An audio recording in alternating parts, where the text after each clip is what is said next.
SM Store, amanah dalam muamalah. Dampak negatif dari makanan yang haram, artinya bukan halal.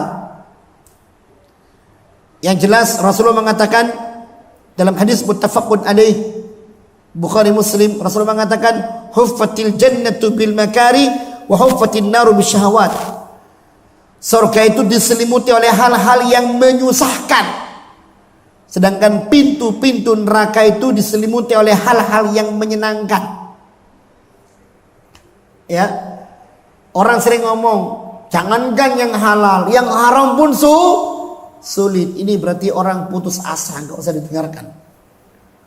Orang yang nggak punya iman kepada Allah sebagai pemberi rezeki, orang yang ambisi duniawi, orang yang nggak peduli dengan akhiratnya, jangan didengarkan omongan ini. Ya, buang omongan tersebut. Kalau kita ingin selamat dunia dan akhirat, kalau kita ingin hidup kita penuh dengan keberkahan, kalau kita ingin terhindar dari berbagai macam mara bahaya dan gangguan, kalau kita ingin adanya keberkahan baik dalam hidup kita, keluarga kita, anak-anak kita, makanan kita harus halal. Kalau enggak, maka yang buruk-buruk itu akan datang. A'udzubillahi min dzalik. Ya. Dan memang mencari yang halal itu sulit, memang. Ini enggak boleh, ini haram, ini syubhat, ya. Syubhat itu dijauhi. Syubhat itu dijauhi. Kata Rasulullah SAW apa? Innal halal bayyin wa innal haram bayyin. Hal itu jelas, haram itu jelas. Namun wa bainahuma umurun mushtabihat. Di antara dua perkara ini ada perkara yang lain, sifatnya statusnya belum jelas, sifatnya syubhat. Ini halal atau haram ya. Dalam syariat sudah jelas, lengkap secara sempurna. Yang halal halal, yang haram haram.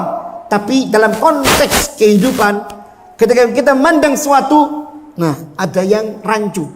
Ini masuk yang halal apa enggak ya? Nah ini perlu pendalaman lebih lanjut. Perlu pendalaman lebih lanjut. Sehingga apa?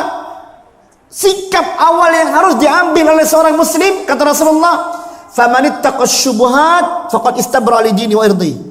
Siapa yang dia menjaga dirinya dari perkara yang syubhat, maka dia telah menjaga kehormatan dirinya dan kehormatan agamanya. Dia tidak terkena cacian manusia, dia tidak terkena laknatnya Allah Subhanahu wa taala. Dia tidak terkena. Kenapa? Dia jangankan perkara yang haram, yang syubhat dia jauhi. Oh, ini syubhat, tidak mau. Ya. Sehingga orang santun, segan kepadanya. Sehingga Allah Subhanahu wa taala memberikan rahmatnya pada orang ini. Dan memang perlu perjuangan. Ya. Tapi sebaliknya, kata Rasulullah, "Wa man waqa'a fis syubhat, waqa'a fil haram."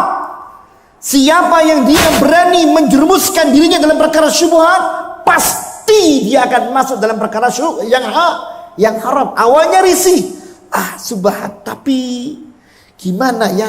Ya sudahlah. Akhirnya apa yang terjadi?